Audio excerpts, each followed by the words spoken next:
Kirtute in Zivain Zabel evek ule kan share chau angin MNF president Pujaram Thanga chuan bana athelut ani kha e bana thelu hi MNF roi tulam pangchun an pom lo ti tu chua an ta lang ta ani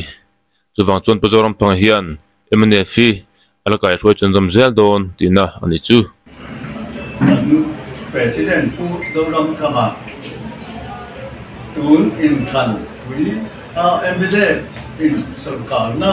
kan chan to lo awanga ama ina mo na la party president ani na atanga bana resignation athe ale kha hi min tai da thum da ri inkara khan khane na alo chega de chuan uluk takin ka ngai to kan elected OB te ronin he hi kan ngai to na nga ye ti in Wida committee he kan ko ta he committee he MNF ka kan ko committee le kan PSC political affairs committee joint committee meeting ani tu ta chuan hemi ale khan thelu ma na resignation heng ti hi chair chua ani in uluk king kan jira hemi copy hi chu sin bua te po khan an lo bu to in kan ringa ti chuan uluk takin kan ngai to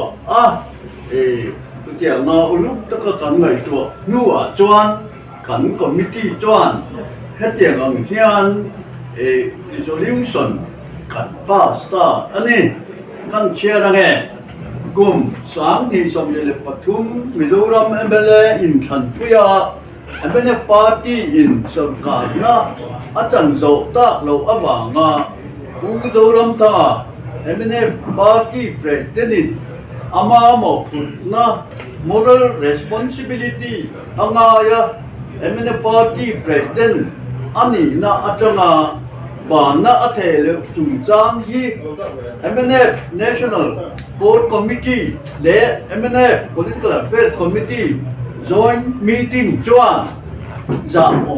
ani in appointment jia tilang tu ni in kan sia tun in thana kan chak lo na hi ama mo phut na bi chak ni lovin kan jawaya mo ani president atanga ban resign aro deal hi meeting chuan apom lowa chuwangin MNF president ani na hi chen zui zel che kan ti kha kan join meeting na kan resolution chu ani heta hian chairman only senior vice president MNF le Romin Liana secretary national core committee MNF party ten min sign in he committee minute hi kan siama he tu hi ama po kan da fil to chu tia nga kan ho tu te thu ani chuan ke point lo takin he mo phun na chu kan ho chel ji le anga ti hin song kamin min ron sila kan lom tak zeta voi nia nei hi zoram pu te point min chat pui kan dua kan president Pujaram Thanga hi kan fiat cha angin nampa pulal denga inamin boran sam nuwa voini khanga chum lo chat lo MNF party min roi tu ani har sale khir khan tak kara po ama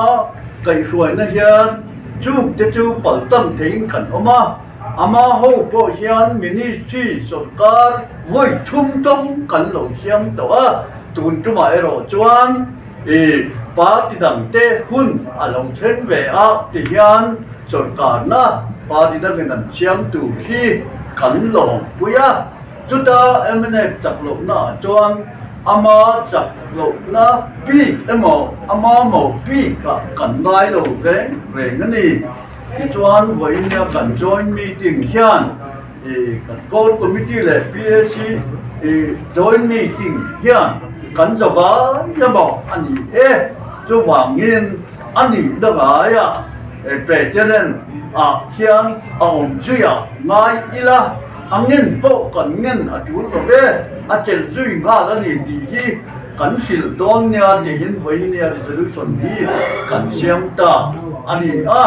với nhà hiền mà hậu ngày hiền để party hi tú nói hiền cái duy dễ anh thì dấu rắm mình phụ tới là biết tất nhiên bây giờ bên bờ cho coi na cần xe cần tụ tập rất ta với nhà hiền mà hậu ngày hiền bây giờ party hi dấu rắm mình phụ tới con tụ đến sổ cả na hiền ministry xem là hiền lâu lệ rằng thì cần ring mệt rất anh ấy chú bảo cho với nhà hiền để thổi dấu rắm mình phụ tới coi cần ti tu tích tập cần ti anh đi thì mình sẽ vui cần đối mình bỏ vui bỏ cần riêng bao cái gì đúng không?